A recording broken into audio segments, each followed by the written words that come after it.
एक पावन चरित्र है श्री भक्त गोपाल चरवाहे का। पहले ऐसा हुआ करता था कि सबकी गायें जैसे चराए तो सब लोग अन्न आदि जो है उसके घर भिजवा देते थे और गायें छोड़ देते थे। वो ग्वाला ही कहा जाता था। सैकड़ों लोगों की गाय चराता था और उसके घर में अन्न आदि जो आवश्यक सामग्री है भिजवा दी जाती थी। ना तो एक अक्षर वो पढ़ा लिखा था और ना कभी उसने भगवान का नाम या कोई चर्चा सुनी थी। उसके कोई परमार्थ से संबंध ही नहीं था। बस गाय चराते थे, जंगल में रहते थे, पत्नी भोजन पहुंचा देती थी और परिवार चलाने के लिए गांव के लोग दे देते थे अन्न, क्योंकि सबकी गाय चराते थे। ना तो उसको किसी धर्म का ज्ञान था ना किसी साधना का ज्ञान था। एक दिन देखा जंगल से एक मंडली जा रही संतों के। ओ श्री राम जय जय राम, श्री राम जय राम, ऐसे कीर्तन। संत जन पहले मंडली बना के चलते थे तो नाम कीर्तन पद कीर्तन ऐसे। उसको बड़ा आनंद आया। उसको लगा कि इतने झूम झूम कर संत जन गा रहे हैं, किसी से बात नहीं की, पकड़ लिया। अब पूरा तो नहीं, बस उतना राम राम राम राम ऐसे करने लगा। देखो कई बार कहा है यदि आप बिना गुरु मंत्र के भी नाम जप करेंगे तो नाम जप आपको गुरु तक पहुंचा देगा, क्योंकि गुरु प्रदत्त नाम भगवत साक्षात्कार कराता है। 50 वर्ष की अवस्था लगभग हो गई थी। कभी कोई तीर्थ याटन, धर्म कार्य, शास्त्र स्वाध्याय, सत्संग कुछ नहीं। देखो कृपा, विश्वास। अब वो अलौकिक ढंग से नाम में मिठास लगने लगी उसको, तो जोर जोर से कभी कभी नाच पड़ता, चरवाहा है ना, गाता। तो और जो लोग थे उसका उपहास करते, अरे नरक में भी ठौर नहीं मिलेगी, जिंदगी में कुछ पुण्य नहीं किया, ये ऐसे लोग बहुत उपहास करने वाले। ऐसे करने से क्या मिलेगा, नाम से कुछ हो जाएगा।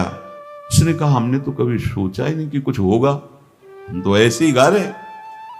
पर ये लोग उपहास कर रहे हैं, क्या गलत है क्या ऐसा गाना? जब तक दृढ़ ज्ञान नहीं होता तब तक माया फिसला सकती है। उसने कहा कि हम किसी लाभ के लिए, बैकुंठ जाने के लिए या कोई लाभ के लिए नहीं जपते, हमें तो अच्छा लगा, वो गा रहे थे संत जन तो हम गाने लगे। क्या सही में आप लोग समझते हैं कि ये गलत है? उनका तुम मूर्ख हो, तुम्हारी क्या समझ में आए? और उपहास करते उसका। उसके मन में एक बात आई, कोई ये प्रमाण दे दे मुझे कि ये जो मैं संतों के मुख से सुना नाम ये परम सत्य है, ये परम सुखकारी है और इससे क्या वैकुंठ मिल जाएगा? कोई तो मिले मुझे। और जब किसी के हृदय में ऐसी आकांक्षा होती है तो वही मिल जाते हैं जो सबके हृदय की जानते हैं। एक दिन उसने देखा जब लोग दिल्ली की हंसी मजाक कर रहे थे, उसी समय एक लंगोटी पहने हुए, हाथ में कमंडल और दंड धारण किए हुए कोई वीतराग परमहंस दौड़ा, चरणों में गिर गया। महाराज महाराज, बस एक बात आप बता दीजिए, जो हम राम राम कह रहे हैं, ये लोग उपहास करते हैं, क्या इससे हमारा कल्याण हो जाएगा, वैकुंठ मिल जाएगा? तो उन्होंने कहा बेटा ये बहुत मंगलमय भगवान का नाम है, पर हमें लगता है कि तुम्हें गुरुदेव की आवश्यकता है। यदि तुम गुरु कृपा पात्र बन जाओ तो इन उपहास करने वालों की बातें तुम्हारे मन में नहीं लगेंगी और निश्चित तुम्हें भगवत साक्षात्कार हो जाएगा। तो पैर पकड़ लिया और कहा महाराज आप ही गुरु बन जाओ ना हमारे, आप ही हमें मंत्र दे दो। तो उन्होंने कहा हम तो तीर्थ यात्रा में हैं, ऐसा हम नहीं कर सकते, पर यदि तुम भगवान से प्रार्थना करोगे तो तुम्हारे कल्याण के लिए सदगुरु प्राप्त हो जाएगा। इसलिए जैसे कोई पूछते हैं किसको सदगुरु बनाऊं, हम कहते किसी को नहीं, पहले भगवान को मानो, श्री हरि को, जगत गुरु श्री कृष्ण को, फिर उनसे प्रार्थना करो कि यदि आप आवश्यक समझते हो कि सदगुरु के रूप में आप आकर के हमारा कल्याण करेंगे तो मुझे पहुंचा दो, या आप स्वयं आ जाओ। मैं नहीं खोज कर पाऊंगा, मेरी वो दृष्टि नहीं है कि मैं किसी महापुरुष को पहचान सकूं। मैं तुमसे सत्य कहता हूं, सदगुरु की जो शरण में हो गया तो उसके जीवन नौका की डांट सदगुरु अपने हाथ में ले लेते हैं। फिर उसको कोई भय, कोई उपहास, कोई लज्जा नहीं सताती। वो सुख पूर्वक इस दुखद अपार संसार समुद्र से पार हो जाता है। पर बेटा, तेरे ऊपर भगवान की बड़ी कृपा है, क्योंकि तू संतों को मानता है। तू मेरी बात पर विश्वास कर ले, अंदर से तू एकांत में रो, तुझे सदगुरु मिल जाएंगे। अब ऐसा कहकर वो अपने राह में चले तीर्थ यात्रा के लिए। अब वो खोजता, एकांत में बैठकर देखता, कभी कभी वो पेड़ पे चढ़ जाता कि कोई संत तो नहीं आ रहे हैं। अब उसके लिए वहां भोजन पहुंच जाता, पाता, गाय देखता और बस खोज करता कि सदगुरु आ जाए, सदगुरु आ जाए। बहुत समय व्यतीत हुआ, पर उसका विश्वास नहीं टूटा कि संत ने कहा था कि तुम भावना करो कि सदगुरु आ जाएंगे।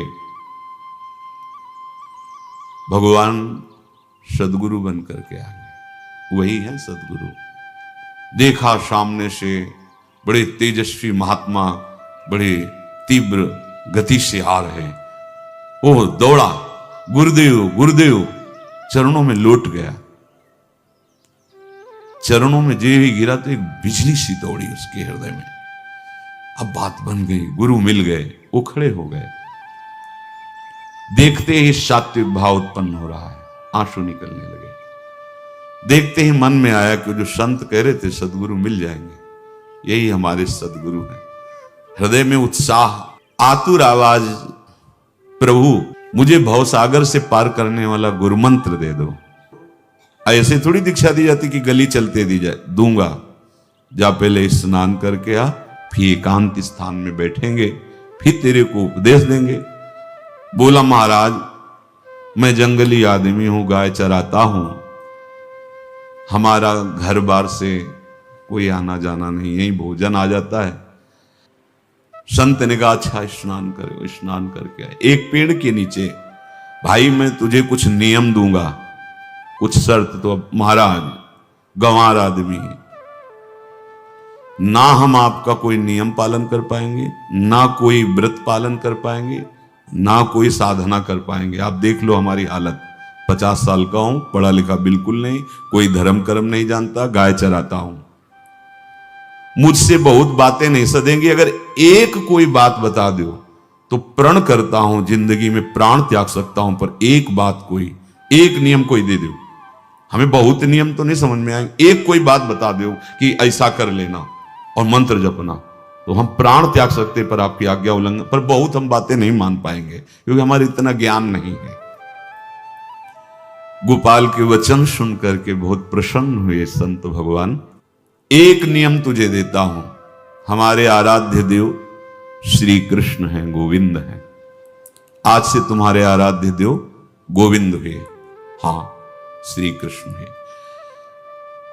बिना उनको पवाए तुम्हें पाना नहीं है, बस यही तुम्हारे लिए नियम है।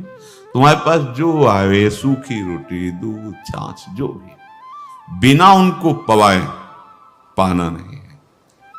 सीधा सरल आदमी। गुरुदेव प्राण चाहे चले जाएं, बिना उनको पवाए आज के बाद कभी जिह्वा पे कुछ नहीं जाएगा, ऐसा गुरुजन आदेश करते हैं वैष्णव मार्ग के पथिकों को कि जल भी बिना अर्पित किए मत पियो। अगर आप बिना अर्पित किए पीते हैं तो आपकी बुद्धि में इष्ट देव के प्रति ममत्व तो नहीं आ पाएगा, नहीं आ पाएगा। अब तो गोपाल नाच पड़ा कि गुरु मिल गए, गुरु मंत्र मिल गए और इष्ट का पहचान मिल गई। उसी समय घर से भोजन आया, वही कभी चटनी रोटी, ऐसे ही बैठा एकांत वृक्ष के नीचे, आओ गोविंद भोग पाओ। अब गोपाल विचार में लगा कि आ तो रहे हैं ही नहीं, और गुरुजी ने कहा बिना पवाए पाना नहीं। पूरा दिन व्यतीत हो गया। गुरुजी कह रहे थे घट घट में विराजमान भगवान है तो कहीं से भी प्रकट हो सकते हैं, तो अंदर मंत्र जपता हो, कहता आओ भगवान, पाओ आके, नहीं आए। महाराज हमारे गुरुदेव ने आपका ध्यान जो बताया था वैसे ही आओ, आप पाओ आकर के। रात्रि हो गई, देखा प्रभु नहीं आए तो भोजन उठाया, गाय को पवा दिया। तो बहुत सी गायें थी, भूखा रह गया। दूसरे दिन फिर भोजन आया, एक पत्ता टोरा, जल से छिड़का पत्ते को और भोजन रखा। भगवान को फिर पुकारा, आओ प्रभु। गुरुदेव ने आज्ञा की, बिना आपको पवाए हम अपनी जबान में नहीं रख सकते। शाम हो गई, रात्रि हो गई, फिर गौ को दे दिया, नहीं पाया। अब एक तो 50 वर्ष की अवस्था और गौओं के पीछे दौड़ना और भोजन पाना नहीं, शरीर में सामर्थ्य धीरे धीरे कम होने लगी। तीसरा दिन, चौथा दिन, पांचवा दिन, छठा दिन, सातवां दिन, दीनानाथ प्राण चाहे निकल जाए, हम गुरु की आज्ञा नहीं तोड़ सकते। अगर आप नहीं आएंगे तो भूखों मर जाऊंगा। पर हम ये बात देखो, ये बात चरवाहा है, कोई साधना पूर्व की नहीं। गौ सेवा के प्रताप से उससे संतों में प्रीति हो गई, नाम की कृपा से गुरु, गुरु की कृपा से नामी की प्राप्ति की चाह। ऐसे कई दिन व्यतीत होते गए, अस्थि मात्र होए रहे शरीरा। पूछते कि क्या बात है, भोजन तो हम रोज लाते हैं, आप रोज लेते हैं, क्या पाते नहीं? आपका विषय नहीं। शिक्षा मिलती है, अपने गुरु उपदिष्ट साधन को किसी से बताना नहीं चाहिए। गुरु उपदिष्ट साधन जब तक सिद्धावस्था ना पहुंच जाए तब तक गुप्त रखा जाता है। जो जैसे आप सत्संग सुन रहे हो, इसमें कोई वचन आपको लगा, पकड़ लिया, अब वो जीवन में तभी बोलना जब उसका प्रभाव हमारे जीवन में आ जाए। नहीं ऐसे नहीं बोलना, नहीं तो निकल जाएगा। और अगर रोक लिया तो मंथन करेगा अंदर और आपको उसमें स्थित कर देगा। एक भी शब्द नहीं बताया कि हमारी गुरु दीक्षा हो गई, गुरुजी ने कहा था पवा के पाना, और इतने दिन हो गए भगवान तो आ नहीं रहे, इसीलिए हम पा नहीं रहे, तो हमारी ये दशा है। देखो आज का समय ऐसा है कि प्रगट में सब इंद्रियों के पोषण की व्यवस्थाएं भगवान दी, चाहे गृहस्थ हो चाहे विरक्त हो, लेकिन क्या हमारे अंदर निष्ठा है ऐसी? सबरी जी जब उनके गुरुदेव पधारने लगे तो चरणों में रो के गिरी कि प्रभु इस पूरे विश्व में मुझ अधम को सिर्फ आप ही प्यार करने वाले, आप ही ने दुलार करके मुझे रखा, नहीं सब जगह ठोकर मिलती, कोई भी संत महात्मा हमारी तरफ देखना नहीं चाहते, और प्रभु आप जा रहे हो, आप कैसे जीवन जानते हो क्या कहा? हम तो भजन के प्रभाव से भगवान के धाम जा रहे हैं। बेटा भगवान स्वयं चलकर तुम्हारे पास आए। सबरी जी बहुत वर्षों तक कभी गुरु के वचनों पर अविश्वास नहीं हुआ, क्यों कहते थे भगवान आएंगे, रोज पावड़े डालती हूँ, सोहनी लगा के दिल छिड़कती हूँ, रोज लगता है फुसला तो नहीं दिया गुरु जी ने? नहीं, गुरु के वचन भगवान आएंगे।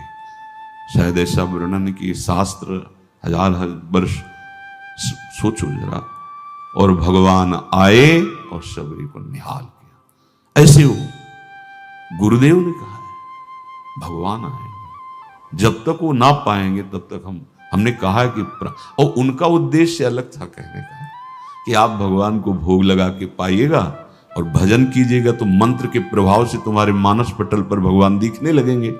ऐसा होता है। और वो सीधा आदमी सीधा समझा, जब तक भगवान नहीं पाएंगे तब तक हमें नहीं पाना। 18 दिन बीत गए, कुछ न खाना न पीना। गोविंद भी देखते हैं, बाल भक्त ओम प्रकाश जी महाराज यही अपने चामुंडा के पास से उधर, बहुत नामनिष्ठ महात्मा, बाल भक्तों में बहुत ही मानो प्रहलाद जी ही हैं। जैसे प्रहलाद जी नामनिष्ठ भगवान निष्ठ, घट घट में भगवान को देखने वाले, ऐसे श्री ओम प्रकाश जी बाल भक्त। बड़े बड़े महापुरुष गए, हरि बाबा, उड़िया बाबा, सब बस वो यही कहते कि ये श्री कृष्ण का आदेश है। फिर शायद 50 के भी ऊपर दिन गए थे। ऐसे 70 दिन तक उस महापुरुष ने कुछ नहीं खाया। सशरीर अंतर्ध्यान हुए, आज समाधि उनकी बनी। जब महत्व भगवान का जग जाता है तो शरीर का महत्व नहीं। अच्छा, प्राणनाथ जब प्राणों का पोषण कर रहे हैं तो अन्न में भी तो प्राणनाथ की ही दी हुई शक्ति है, तो बिना अन्न के भी उनका पोषण हो रहा है। पर ये भागवती का आदेश से, मनमानी करने से नहीं। मनमानी करने में फिर मार्ग रुक जाएगा। भगवान आदेश करते हैं अपनी वाणी से, युक्ताहार विहार से, उचित आहार विहार, वो तो भगवद आदेश होता है। 18 दिन बीत गए, 19वें दिन जब भोजन आया तो पेट के आते सब सिकुड़ गई थी। वैसे ही 50 वर्ष के थे, आंखें धस गई थी, उठने की ताकत नहीं। पत्नी ने फिर कहा कि आप कुछ तो बताइए कि क्या आपको कोई रोग हो रहा है? आप भोजन नहीं पा रहे, मैं रुक जाऊं यहीं आपकी सेवा के लिए, या आप घर चलिए? कोई उत्तर नहीं। आप जाइए, हम ठीक हैं। ऐसा फिर धीरे से पत्ता लाए, छिड़का, भगवान आओ, पाओ आकर के। शाम हो गई, फिर गाय को दे दिया।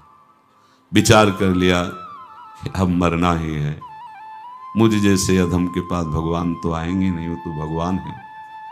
पर मैं अपने गुरु के वचन नहीं तोड़ सकता, मर चाहे जाऊं।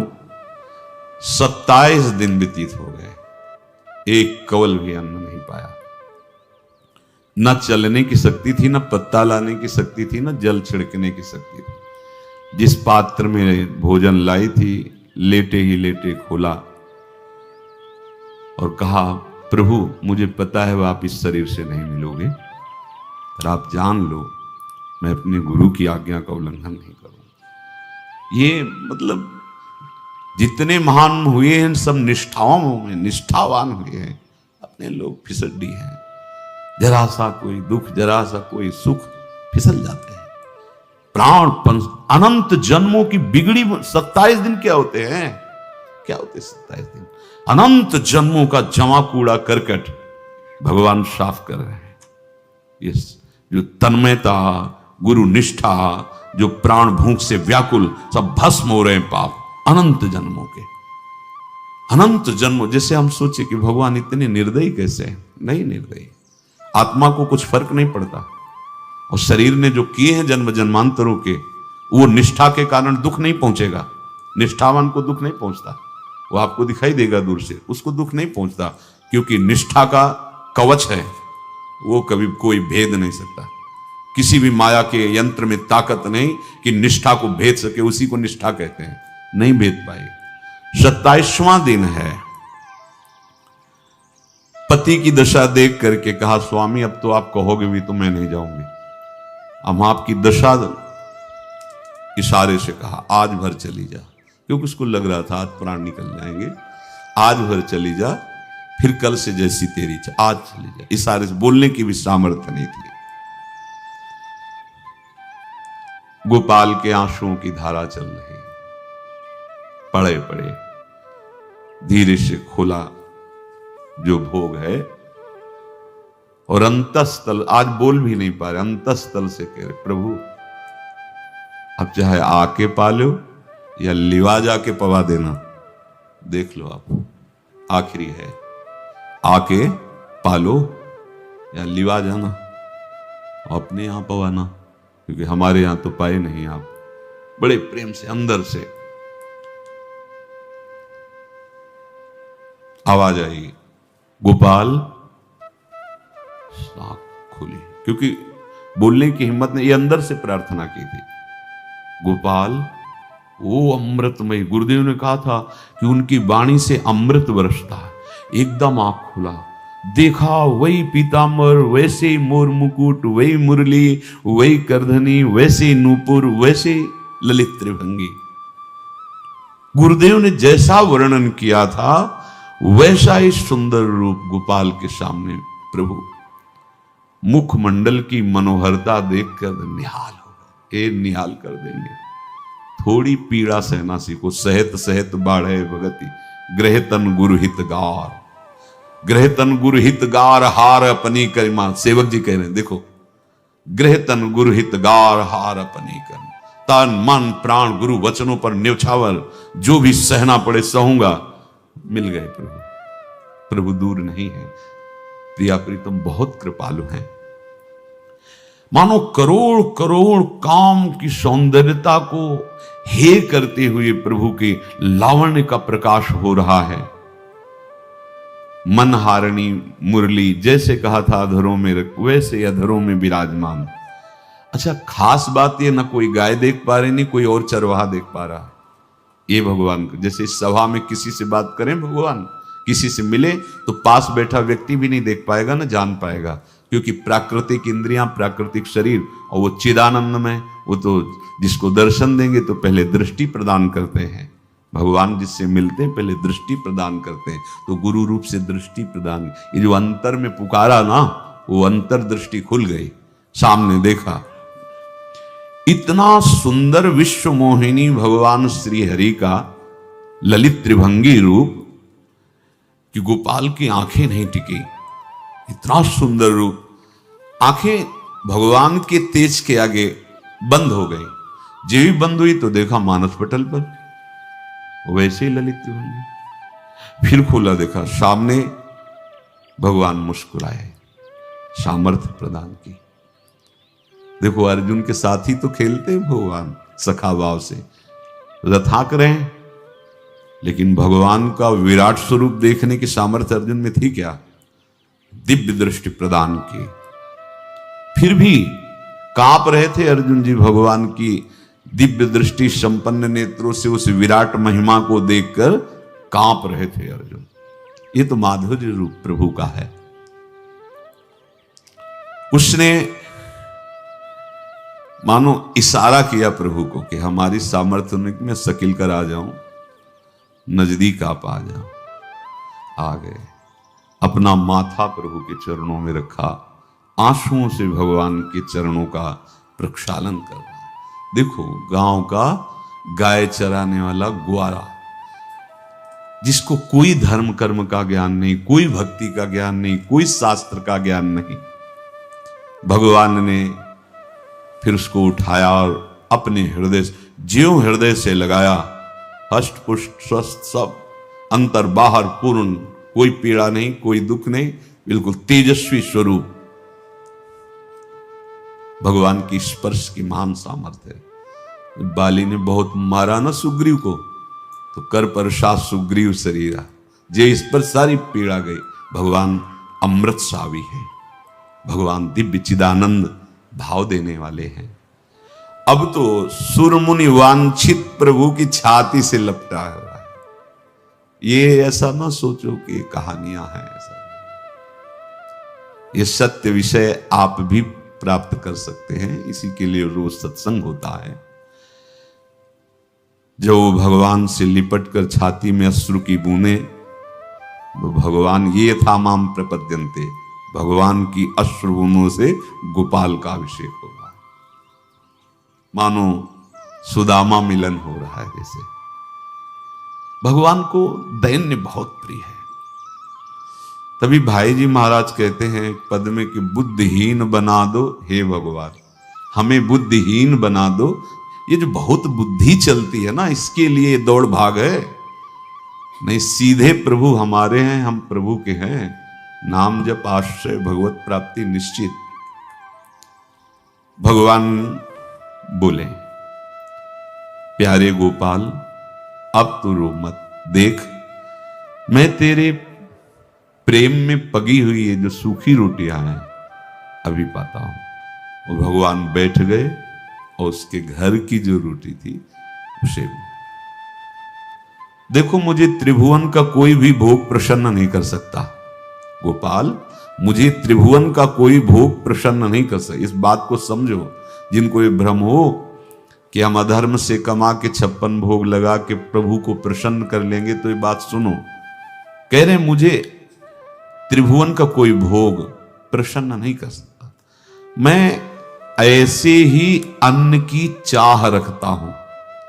भगवान के वचन, जैसे दुर्योधन का महल का सब वैभव त्याग के, स्वागत ठुकरा के और विदुरानी जी के हाथ का छिलका पाया, मैं ऐसे ही अन्न की चाह रखता हूं, भगवान कहते हैं बलिहारी है। कभी प्यार से एकांत में रो के इनको पवाना सीखो। भले आप इतनी कटोरी में सब्जी, 2 रोटी, और अगर दैन्य भाव से कि नाथ कहां आप और कहां, कैसे आपको पवाएगा। जो छवि है ना, पंखा करते जाओ ऐसे बीच बीच में जल पिला, देखो ना, ये था माम प्रपद्यन्ते तास्तते भजम। आप जैसा मानोगे वैसा भी वो व्यवहार करेंगे, पक्का समझ लो। गोपाल जो सच्चे हृदय से मुझे पुकारता है, मैं अवश्य उसको मिलता हूं। जो प्रेम पूर्वक मुझे पवाता है, मैं अवश्य उसका पाता हूं। पत्रम पुष्पम फलम तोयम, ये में भक्त्या, भक्ति पूर्वक जो पवाया। भक्ति पूर्वक का मतलब दैन्य। अभक्त में अहंकार होता है, देखो ये किया मैंने, वो भगवान स्वीकार नहीं करते। वो आपका शुभ कर्म बन सकता है, अब वो भी धर्म से कमाई की है तो, पर भगवान की प्रसन्नता का हेतु होगा दैन्य। जहां भी देखो हमारे स्वामी को, जहां भी देखो दैन्य में बिके हुए पाए गए, दैन्य में। और ये दैन्य किसी बाजार में नहीं मिलती, ये दैन्यता बनावटी नहीं होती, ये वस्तुता हृदय की होती, भगवत प्रदत्त ही होती है। पर जो संत सदगुरुदेव की आज्ञा का अक्षरशः पालन करे तो इस दैन्य का निश्चित प्रादुर्भाव हो जाएगा, अहंकार गलित हो जाएगा। वत्स, मैं किसी भी वस्तु का कभी भूखा नहीं हूं। मानो गोपाल के बहाने से हमको समझा रहे हैं क्या चाहिए भगवान को, क्या चाहिए। कुछ भी कर लो, माना कि तुम तात्कालिक वर्तमान दुख को मिटा सकते हो, तात्कालिक, लेकिन संपूर्ण दुखों को मिटाने के लिए हरिनाम गरज रहा है, राधा नाम गरज रहा है। आपसे प्रार्थना है, समझो इस बात को। कलयुग केवल नाम आधारा। देखो, सुन के राम राम शुरू किया, मिल गए सिद्ध सदगुरुदेव, दे दिया मंत्र, बता दी निष्ठा, और मिल गए भगवान। और भगवान कह रहे हैं अब तेरे जीवन में कभी दुख का लेस नहीं रहेगा, तू अब घर जा, अब किसी की गाय चराने की जरूरत नहीं है। कुल परंपरागत तेरे लक्ष्मी बढ़ती रहेगी, तुझे कुछ करने की जरूरत नहीं। देखो, बड़े बड़े सोने के पहाड़ किसी सुनार ने बनाए क्या? प्रभु ने तो बनाया। भगवान हंसते हंसते समझ ही नहीं पाए और अंतर्धान हो गए। अभी गोपाल कुछ अपने मन भर के देख नहीं पाया था, कह नहीं पाया था, भगवान अंतर्धान हो गए। अब तो चिल्ला चिल्ला के रोने लगा और विवश होके आंख मूंदी तो देखा उसके मानस पटल पर छाए। अब तो राजी हो गया कि ये मेरे प्रभु ऐसी जगह विराजमान हो गए, कोई देख नहीं पाएगा, हम रोज बात करेंगे, रोज दर्शन करेंगे। नारायण या गौर श्याम को हृदय निकुंज बसइए। तो इसलिए धैर्य धारण करके, कितना भी कष्ट हो, अब पीछे मत हटो, फिसलो मत। माया अपने पार्षदों को भेजेगी। प्रभु का चिंतन छूटे वो कुछ भी स्वीकार नहीं। प्रभु का चिंतन होते हुए जो हो रहा है उनका सृष्टि का कार्य है, जो जो जिसको सेवा दे हो रहा है। हमारा प्रभु का आश्रय अगर बदला किसी व्यक्ति का आश्रय या किसी अन्य का आश्रय, बहुत घाटा हो जाएगा। अपने इस मन को देखते रहिए कि प्रभु को प्रथम नंबर में रखता है या द्वितीय नंबर में।